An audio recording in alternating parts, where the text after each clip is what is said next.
Hello, action takers. Welcome to Live Blissed Out, a podcast where I have authentic conversations with business owners and subject matter experts to help us get the scoop, the 411, and the lowdown on a variety of topics. Tired of hesitating or making decisions without having the big picture? Want to be in the know? Then this is the place to go. I'm your host, Marissa Houston, helping achieve bliss through awareness and action. Thanks for joining me. The information, opinions, and recommendations presented in this podcast are for general information only, and any reliance on the information provided in this podcast is done at your own risk. This podcast should not be considered professional advice. Here's our listener spotlight. Sarah W. from California says, "Thank you, Marissa and Diane, for demystifying credit scores. Very clear, easy to understand, and above all, helpful. We're so glad you enjoyed our episode on credit scores, Sarah. Thanks for taking the time to send your feedback and for listening, following, and sharing." This is episode 20. Want to know how to dress for success? We'll talk about that. My guest is Dana Lynch with Elements of Image. Dana is a certified image, wardrobe, and fashion consultant and personal stylist. No matter which title you choose, she's only concerned with your end result. Over the past 10 years she's been in business, she's worked with countless professional women, helping them create wardrobes that help them feel confident and create ease and more success in their lives. For more information, visit her website at elementsofimage.com. Dana, it's really great to have you on the show today. You know, getting dressed is a routine, but it can also be very stressful. And it's one of those first major decisions we make, and it can get us off on the wrong foot. We have a lot of reasons for that. For example, our clothes might not fit, or they don't match, or perhaps we don't have something to wear for current weather conditions or specific occasions. It can stop us from doing things and even impact our self-confidence. I know that we all want to feel good, but we all want to feel confident. And I'm really looking forward to the information you'll share with us to help us achieve that. Thank you, Marissa. You just unpacked a lot of different topics all at once. We definitely have a lot to talk about. No pressure, right? Yeah. I work with my clients on their personal style because I think that it's the biggest thing that trips people up when they're shopping. So, there are people who think, oh, I don't have any personal style, and then that just paralyzes them. Quite honestly, before I really got into my business, even though I've loved fashion for years and years beforehand, I didn't know what my personal style was. It was just an enigma. I'd taken all these little quizzes. Are you romantic? Are you sporty? Well, I never fit into a box. And that's the thing about personal style, is that it can be really broad. I think knowing what you like, what you don't like, your lifestyles, what you need clothes for, how you want to feel in your clothes, what you want to put out to the world, what you want people to know about you, what's comfortable. All of those things combine into your personal style. And it can change, it can fluctuate, and you can have a really wide sense of personal style. So it helps you rein things in a little bit, but it also helps widen your scope. Oh, it totally does. And I think what you're saying is be aware. Being aware requires a little bit of practice or application. You might find that you like a certain shirt, for example, and it makes you feel happy, and then you put something else on and you feel just uncomfortable, like it's not the right thing for you. And then you can start to think about that and kind of remember how you felt when you wore something, so that you can gravitate towards the things that seem to reflect more of what you're looking for in terms of how you want to dress. And I would assume that includes colors. It includes the different types of clothes that you wear, maybe even the material that you wear, how it fits and how it flows. And I'm sure there's a million and other factors, which is another reason why I love talking to you about this sort of thing, because what I find is that there's just so many options and people get confused because there's just too many choices to make. Yes. And so, yeah, knowing your personal style will really help narrow it down. But the fact of the matter is, it's not really something I talk about too terribly much. But like, for example, if someone doesn't think they have any personal style, well, we all have preferences. So, for example, I'm allergic to wool, or wool is really itchy for me. That's part of your personal style. So,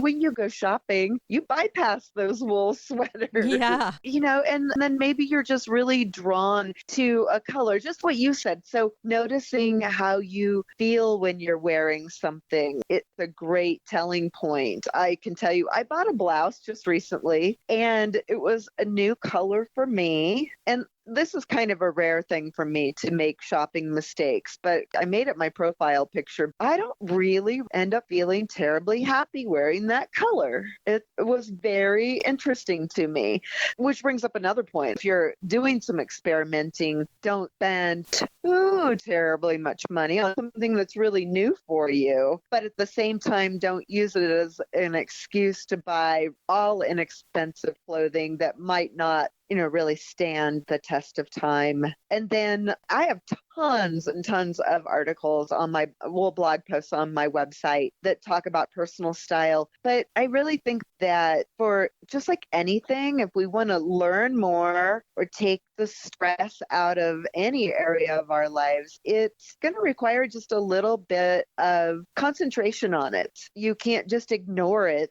If you want to get better at it and want to have less stress, it's not something you can just ignore because it'll always stay the same. If it's really a goal, you have to make it a priority. It doesn't ever trump world peace or world hunger. Yeah, that's right. Your personal style doesn't ever take the place of taking care of your kids or your family or your job, but it's important. Yes. And what I also find is that sometimes when you dress a certain way and you're comfortable and you're liking it, you find that other people go, why don't you ever wear this other color? Or why don't you try this other outfit because it looks so much better on you? Sometimes what we are comfortable with and what we think our style is isn't really the best option in terms of how we end up looking to other people. And so you have to make a decision. Do I please myself? Do I please everyone else? Or is there something in the middle that will meet both requirements, make me feel comfortable and at the same time enhance maybe my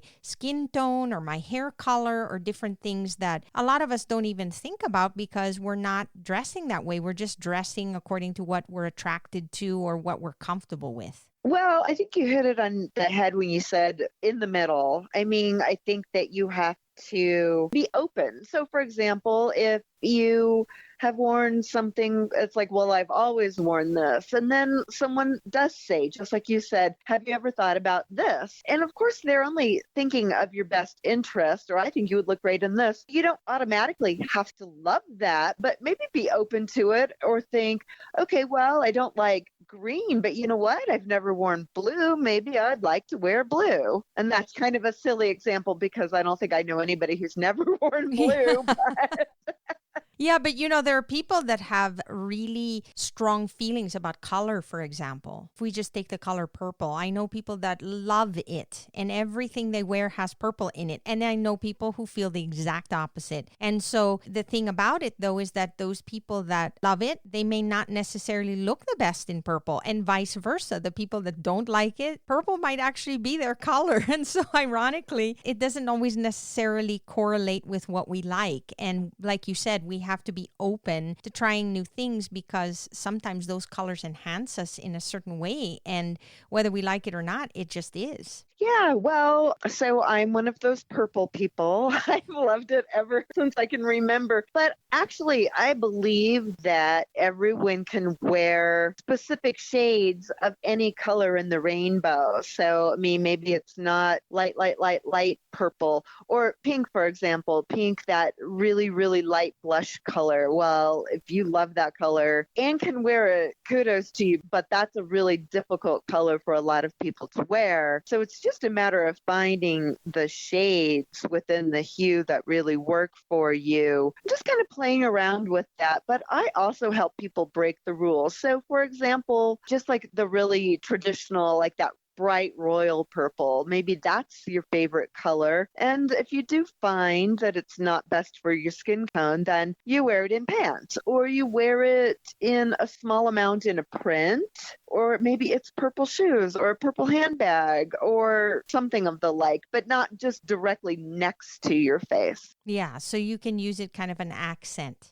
Absolutely. Especially, I think that what we don't explore all that often is in prints, for example. I don't do really well with a bright yellow, but if, say, it's just a tiny bit of that bright yellow along with, say, black and white, which actually aren't my best colors either, but just a small amount in a print is going to be okay. Let's start talking a little bit about getting dressed for a work environment, because that can be very different. We want to look professional. We want to be perceived as knowledgeable and in control, because that's the environment that we're in when we're in a work setting or when we're representing ourselves in a business environment. And we all have heard the word, because it's been around a while, business casual. And that business casual word is tossed around a lot because there are so many gray areas. Like, some people take it to heart and they literally, when they say business casual, they're coming to work in sneakers and a t-shirt. And then you have the other side of the spectrum where they still look like they're dressed, but they look very comfortable and professional.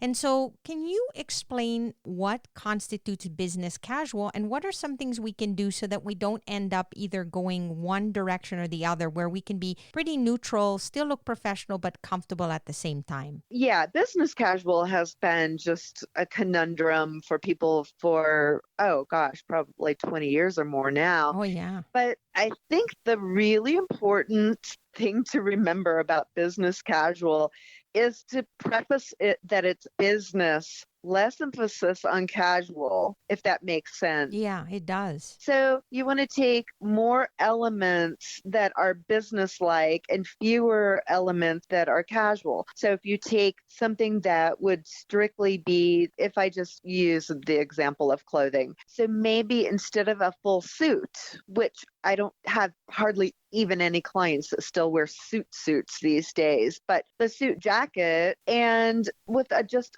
a more casual pair of pants, or it's the suit jacket and a white top underneath it with a great pair of jeans and heels and a scarf to add a little bit of color in. So that jacket is the real kind of almost old-fashioned, if you will, element of business, and then you dress it down. Or if you want to think of it from the other direction, okay, I want to wear jeans to work, now I dress it up. So maybe that black blazer is too dressy for my business environment. So maybe it's a blouse, or maybe it's not a big bulky wrap up on the weekend sweater, but it's a thinner knit or a cardigan sweater. The choices are wide. They're so wide, but putting that intention into getting dressed, I think, is what is going to set you apart.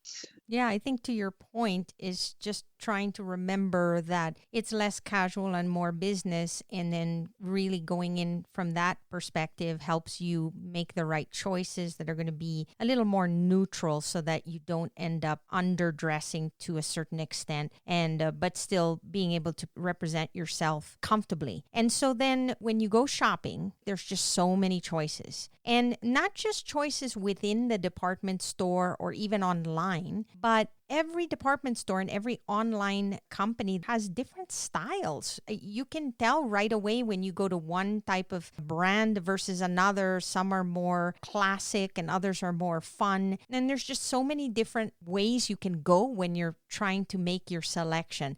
Are there any tips that you can share with us that'll help us make that process a little less intimidating, a little easier? Well, I'd say that the very first step is the personal style, spending a little bit of time on your likes and dislikes.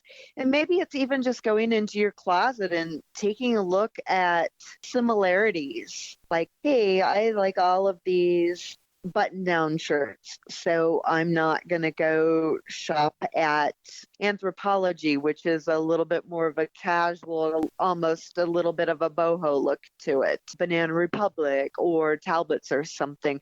So just kind of finding some similarities there. And then, so I'm going to stick to brick and mortar shopping for a second, and then I'll talk a little bit about online shopping. So I think it's important to go through, have a little bit of a shopping list before you go shopping. Really identify what you need, what the big holes are. So just this morning, I was realizing that I need some pants. I've got plenty of jeans, and then I've got some cropped pants, and I have 2 pairs of cropped pants and 2 pairs of like floor sweeping pants. So I need some pants that are going to handle our snow here in Colorado. So I can put pants down on my shopping list and then just put, maybe an ankle length, not a cropped length, or just get some ideas of what it is that would work for my lifestyle. Maybe I realize I've got black pants, but gosh, I would really like some gray pants. So I think that having what you want in mind so that you're not just walking into a store going, oh my God, there's so much, so that you can not completely take the fun out of it, which most of my clients would say there is no fun anyway. Some of us don't exactly enjoy shopping, so I guess the ones that love to shop would think it was fun. Yeah, but I think going in with the idea of what you're looking for, maybe finding a store where you find a salesperson that you really trust, not someone that tells you everything looks good on you, but maybe they've been like, oh, you know what? That doesn't really flatter you. You can trust that person if they don't like everything. So, it might take a little bit of time, and then enlist that person to help you find things. Clearly, you can always work with personal stylist, but I mean, not even every one of my clients uses me for every single purchase. Just find stores where you like the price points, the quality, and where you've had luck in the past. You're absolutely right. And I think that doing your research ahead of time and just having a very good picture of what you're looking out for, and at the same time, not overwhelming yourself with a million decisions. I like what you just said. Pick a pair of pants. Start with that. I'm going to shop for pants. Don't get distracted with other things, because then it can be overwhelming. You're just focused on the pant and you already have an idea. Oh, is it going to be made of wool? Is it going to be made of cotton? Is it a pair of jeans? I mean, what kind of pants am I looking for? And then that way, when you go into the store, you know more or less what color, the type of cut, the type of material you're looking for. And so that helps you narrow it down. So when you get there, it's just easier to start doing the process of elimination and finding the item that you were thinking about in the first place. Yes. And then I'm going to take that a step further and say, yes, pants are great. Everybody needs a pair of black pants or navy or, a good neutral basic that they can really rely on. And then getting dressed with those pants is pretty easy. But let's say you decide you want a pair of plaid pants. That plaid is really big this particular season. It's classic, so it's never completely out. But if you're going to buy those plaid pants, now you have to shop for a top that goes with it, because otherwise you're going to go home and you're going to have these plaid pants and you're not going to know what to wear with them, unless you went shopping with the idea that I've got a black sweater, I've got a burgundy sweater and a tan sweater, and I want plaid pants in those colors. But, that gets a little bit tricky when you're trying to be that specific. So buying outfits can be such a stress reliever when you go shopping. And so what you find is that when you buy outfits, you are going to have more options in your closet. I believe that every outfit outfit is going to have a star piece. So that's the real standout. And then it's going to have supporting players. So like this really bold pair of plaid pants, that's your star piece. And then I want my sweater, let's say, to be just a little bit quieter. It doesn't mean it has to be boring, but it's just not going to upstage the pants. So then you're getting some basic pieces and you're getting some star pieces, and you're going to find that you're going to be able to mix and match those pieces easier in your closet. That makes total sense. Yeah. And then that way you have classic sets, so to speak. They're like mini sets, and then you can cross-reference each one. So maybe one pair of pants would go well with another shirt from the other set and vice versa. So you then get more outfits. Let's say you only bought 3 outfits, but you can literally turn them into 10 different styles that you can wear that look totally different. Absolutely. And when I work with my clients, we typically will kind of get a lot of clothes in a season, but then we don't always shop the next season. So I'm shopping with people for fall right now. We might not buy anything next fall, or if we do, it's just a few pieces to add in. So then you also don't have to go shopping all the time. Yeah, which for a lot of us would be actually a good thing. The other part is that you need to figure out if you've got the shoes for the outfit. So if you have all black in your closet and you're thinking, okay, I'm going to branch out into dark green and I want to start building a capsule of clothes based on these pants that have a dark green background with tan and brown. So what shoes are you going to wear with that? You may not have any shoes, so buy those shoes. You need the whole outfit. Otherwise, you're just going to be really stuck when you go to get dressed. And if you don't like an item well enough to buy a whole outfit, then maybe you don't like it well enough to buy it. Right. And outfit might even include things like a scarf or little sure. accessories or your purse. I mean, it's really everything that encompasses what you're going to be wearing together. And that way, those things can also be mixed and matched. So you can start with some very basic wardrobe items that all work together, but then you can always add to them and then grow your wardrobe to a certain extent so that everything can be reused and mixed around so that it almost looks like you have brand new outfits every time you go out. Oh, absolutely. I actually just recently did a 2-part series about basics. So I have 11 different basics, but I won't go over all 11 of them. But the neutral pants and the neutral jacket, it doesn't mean they have to be a suit, but if you wanted, you could wear them as a suit, a white blouse, or you might also want a skirt. If you don't wear pants, you wear a skirt, a really, really great pair of dressier jeans, a good coat, a black pump, or if you prefer brown pumps, or in the summer, maybe it's a nude pump, so that you've got these great neutrals. And then like a cardigan sweater, because we don't always want to wear a jacket, especially, our society getting more and more casual. A cardigan sweater that I kind of like a pop of color for that cardigan sweater. But if you aren't doing the jacket, then maybe you want your cardigan sweater to be, the neutral that matches your pants. And so, you could even wear that suit. I'm putting air quotes around suit because you probably didn't buy it as a complete suit, with a white t-shirt underneath it to dress it down, and maybe some funky jewelry, and maybe it's even sneakers, which is kind of fashion forward for here in Colorado, but I'm really warming up to the idea of it. Or maybe it's a casual boot. So there's just really a ton that you can mix and match with all of these pieces. And to just talk about them, they sound kind of boring, but the important part is that you buy these basics with your personal style in mind. So if you are really, really relaxed, maybe your jacket is flowy and it's not so tailored.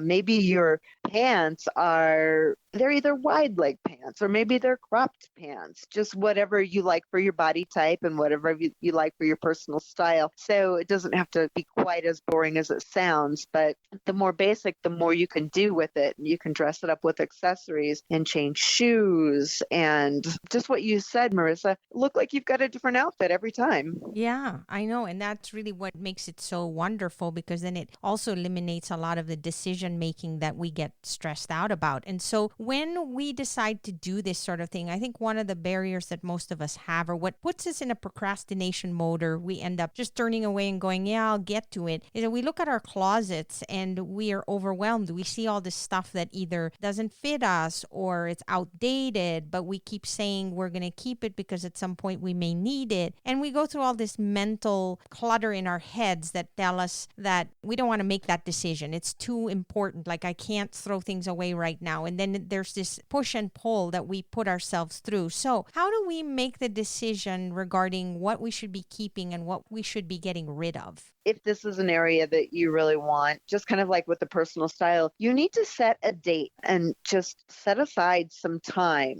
to actually attack your closet, because it's not going to happen just when you feel like it. Maybe you even want a friend to come over and help you out, someone that you really like their style and you feel like they wouldn't put you in a box. Have snacks, have music, make it fun, and then deciding what to keep and what to get rid of. I believe in getting rid of things that do not fit. So that said, everybody tends to fluctuate just a few pounds. And I'm not talking about those clothes, but I'm talking about the clothes that you haven't worn for 5 to 10 years because you either lost a ton of weight or you gained a ton of weight. So if you lost a bunch of weight, you don't want the larger sizes in your closet that you can grow back into.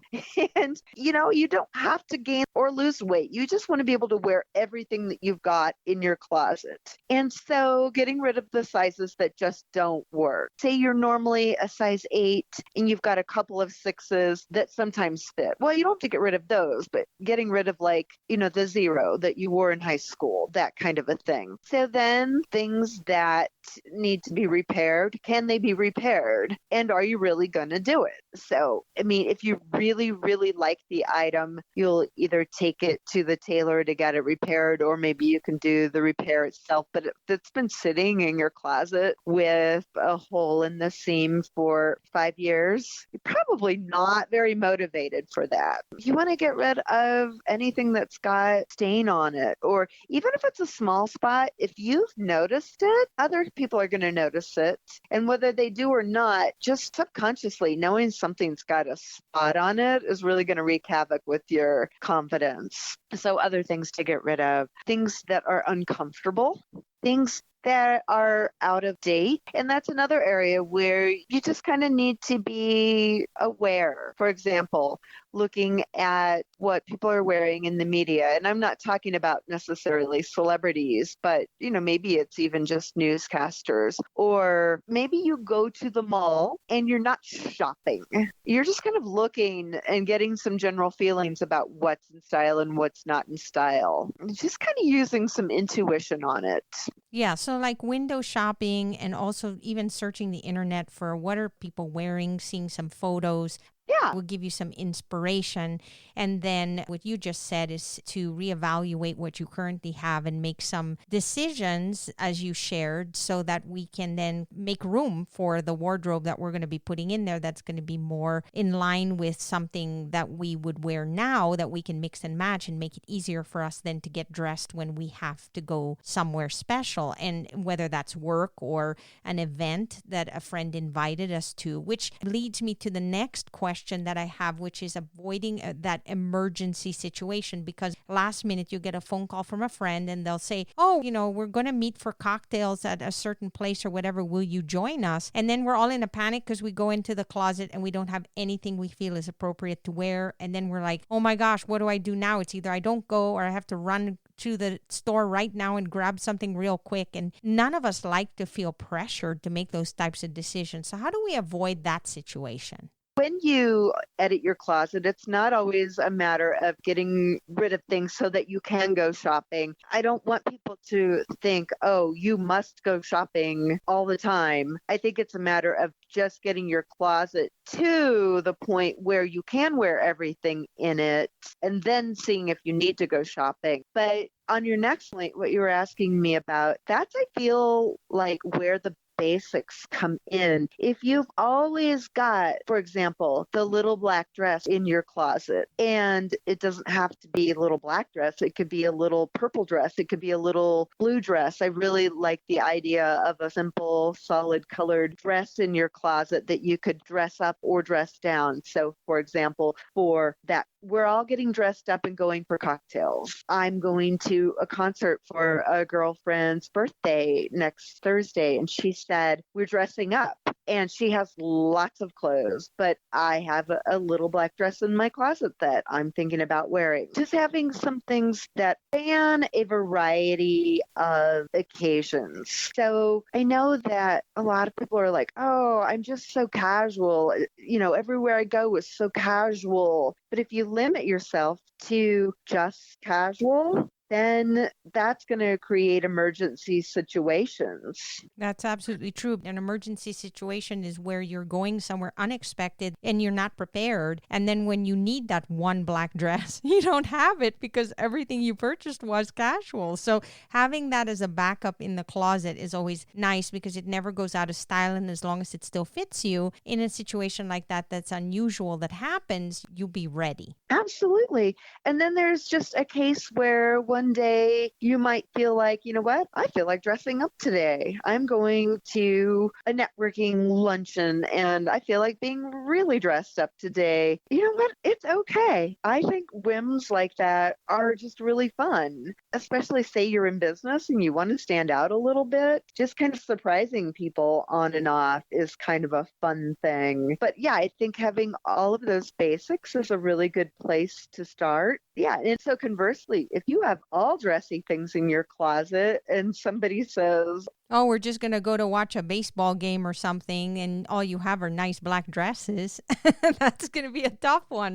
yeah, exactly. You need that pair of jeans, or in the summer, like crop pants or shorts or a casual dress. I think you just really need to think about all areas of your life when you're putting things together. And I really like clothes that can be multi-use, that aren't crazy dressy or aren't crazy casual, so that you can dress them up and dress them down. Yes. The bottom line is that once you take the opportunity to get this all ironed out, when you clean your closet, as you mentioned, it's not necessarily because you're saying I can't use what I already have, but it gives you a better perspective of what you will use so that what's in there is something that you know is going to be worn, and then you can build on that. Then you have a better established wardrobe that will allow you to make easier, quick decisions that will work for you throughout the year. And then, of course, taking into account weather conditions, you know, how we dress in the summer is going to be different than in the winter time. And so, I mean, it's like anything. It's just a form of organizing. It's organizing the way you dress so that you don't end up overwhelmed and unprepared in situations that you need to be at. And it takes away a lot of that stress. Yeah. And you know, one of the things that I surprisingly didn't mention is that you want to have things in your wardrobe that you really, really love. Get rid of the things you just don't love. Let's say you're going shopping for those plaid pants and you don't find any of those plaid pants you like. Don't feel like you have to just get a pair because you took the time to go shopping. I think that especially like moms, they think, oh, I took 2 hours for myself. I have to go home with something. No, it's better to go home with nothing than to just settle on something, because in the long run, that's how you start mucking up. You're absolutely right. We just buy for the sake of buying because it looked good on the rack. We didn't even take the time to put it on to see if it fits us right or whatever. And then we have buyer's remorse, and you don't want to be in that situation. And I don't know about your clients, but I know for me, I gave myself a rule that if I'm going to buy a new outfit of any kind, whether it's a new shirt or pair of pants or whatever, one of them has to come out. And that way I put myself in a situation where I don't end up accumulating to the point where I can't control what's in my closet. So it just helps mentally for me. That's a trick that I do is I say, okay, if I really want that blouse and I think it's going to be a good addition to my wardrobe, I'm sure I'll find something that I don't wear and that I don't love as much, and I have to donate it or do something with it because I need to free up that space. Because at the end of the day, wardrobes are not endless. We only have a certain amount of space. And again, if we just keep piling them up, we end up back where we are, which is in a position where we have to make so many choices that it's overwhelming. My clients, especially because they don't love to shop, they're not ones to keep adding things in. And I definitely know people who use the rule that you're using, one in, one out. I don't necessarily have that rule because I actually audit my closets kind of as I go, as I'm kind of looking for an outfit to wear. If I come across the top, wow, I haven't worn that in a really long time. I think I don't like that anymore. You can consider getting rid of it then. Yeah. And I think that there's no right or wrong. It's a matter of, do you feel like you're the type of person who's going to do an audit every so often to keep up? Or are you the type of person where that's not going to happen, so you need to stay on top of it throughout? And you need to know exactly where you fall so that you can pick the solution that's going to work best for your lifestyle. Oh, absolutely. Dana, this has been so amazing. I learned so much, and I truly appreciate you taking the time to share all these wonderful tips with our listeners, because I know that they're going to benefit from it as much as I have. And the one thing that I learned from this is that just having a few really good options based on your comfort level and knowing yourself, knowing your personal style really is where it starts, and then having really nice classic options to pick from, having less of it, but having things that you wear on a consistent basis that you can mix and match is really the key to removing a lot of the stress when it comes to getting dressed. Thank you so much for being here today. I really appreciate you. Oh, thank you. It was fun. That's all for this episode of Live Blissed Out. Thanks for listening, and thanks to Dana Lynch for being my guest. If you find value in our show, please visit liveblисsedout.com to reach out, subscribe, and share on social media.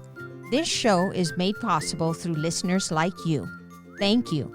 So long for now, and remember to keep moving forward.